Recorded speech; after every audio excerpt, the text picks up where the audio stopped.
Assalamualaikum warahmatullahi ta'ala wabarakatuh. Alhamdulillah, assalatu wassalamu ala rasulillah Sayyidina wa maulana Muhammad ibn Abdillah wa ala alihi wa ashabihi wa man tabi'a hudahu wa walah, amma ba'du.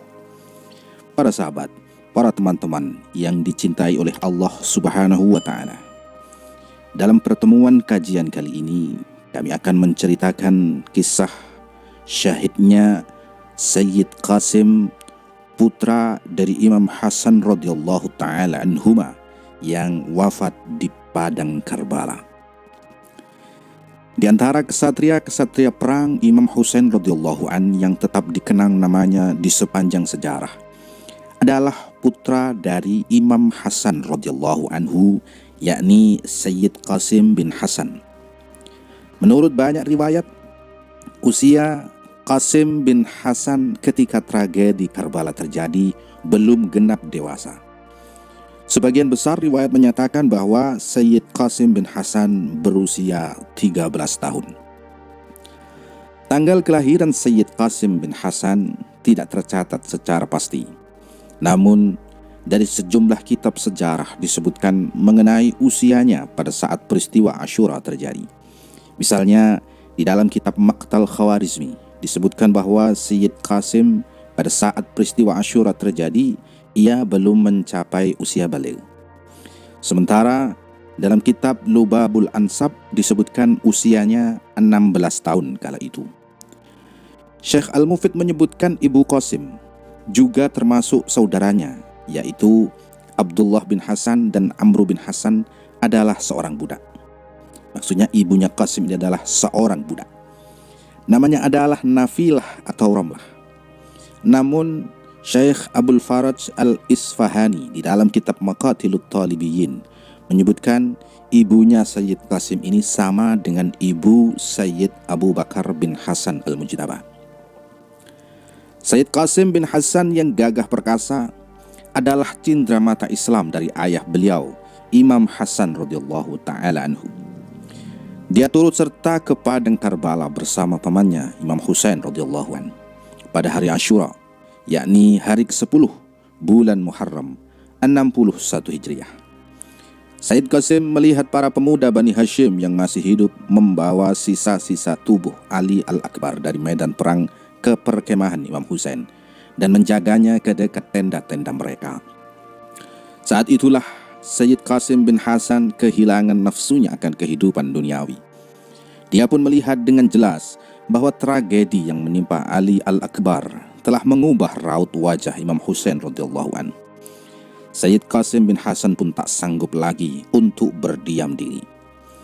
Sayyid Qasim bin Hasan sebagai keturunan Nabi Muhammad SAW dan Imam Ali bin Abi Thalib mewarisi segala keberanian, kecerdasan, pemahaman, pemikiran dan kemampuan dari Rasulullah SAW dan Khalifah Sayyidina Ali radhiyallahu anhu. Dia memutuskan untuk tidak lagi peduli dengan kehidupan dunia dan memohon izin kepada pamannya ke medan perang memerangi musuh-musuh yang laknat. Imam Husain sangat menyayangi keponakannya Qasim bin Hasan. Keponakan ini yang telah yatim saat Imam Hasan syahid. Karenanya Imam Husain tak ingin melepaskan keponakan tersayangnya untuk maju ke medan laga melawan ribuan pasukan musuh yang sadis dan keji. Namun, karena Sayyid Qasim bin Hasan sangat teguh pendiriannya untuk berperang melawan pasukan zalim dan rela syahid di medan perang, Imam Husain pun mengizinkannya. Menyadari detik-detik perpisahannya dengan putra kakaknya, Imam Husain radhiyallahu an memeluk kasih seakan enggan untuk berpisah. Mereka berdua menangis dan seolah tak sanggup menanggung beban perpisahan dan merelakannya menjadi korban manusia-manusia laknat pendukung Yazid bin Muawiyah. Orang-orang pendukung Yazid adalah para pemuja berhala harta dan nafsu duniawi. Mereka memilih mengkhianati keluarga Rasulullah SAW untuk menjilat kerajaan Yazid bin Muawiyah. Mereka lebih memilih tanpa moral daripada mati terhormat menyongsong agama Rasulullah Muhammad SAW. Tanpa akhlak, apa beda manusia dengan binatang? Satu-satunya pilihan pada saat itu adalah terus memerangi manusia-manusia biadab, pengkhianat Rasulullah Nabi Muhammad SAW, pengkhianat Islam, sampai titik darah penghabisan. Inilah pilihan dan tradisi Rasulullah SAW. Setelah mendapat izin dari pamannya untuk maju ke medan perang, Sayyid Qasim segera melesat menerjang lawan sambil memacu kudanya. Dia bersyair, "Mungkin kalian tak mengenalku. Aku adalah putra Hasan, cucu Rasulullah SAW. Pamanku Husain dikepung bak seorang tawanan. Semoga beliau tak memberikan karunia-Nya kepada kalian semua." Pasukan Yazid sempat porak-poranda dihalaunya. Banyak musuh yang terbunuh akibat tebasan pedang Sayyid Qasim bin Hasan ini. Hamid bin Muslim yang ditunjuk Yazid sebagai pencatat peristiwa-peristiwa peperangan Karbala pun berkata, "Aku melihat seorang anak remaja yang wajahnya bersinar seperti bulan purnama. Dia mengenakan pakaian dan celana serta sandal yang salah satu talinya putus. Anak muda itu berlari ke arahku. Jika aku tak salah, tali sandal sebelah kirinya lah yang putus. Sa'ad al-Asdi berkata kepadaku, 'Biar aku serang dia.' Aku berkata, 'Kemenangan atas Tuhan. Apa yang engkau inginkan dengan melakukan itu? Tinggalkan dia. Satu saja keluarga Husain mati, itu sudah cukup untuk dijadikan alasan balas dendam kepadamu atas kematiannya.' Tapi dia, Sa'ad al-Asdi ini tetap memaksa, 'Demi Tuhan, biarkan aku menyerangnya.' Maka dia menyerang anak muda itu dan tak kembali hingga menghantam kepala anak muda itu dengan pedangnya dan membelahnya menjadi dua. Sebelum terjatuh dari kudanya, anak itu berseru, 'Oh pamanku.'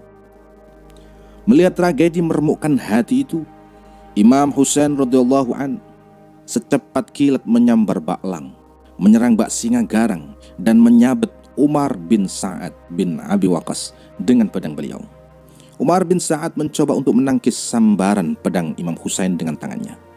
Tapi tangan Umar bin Sa'ad malah tertebas oleh pedang Imam Husain.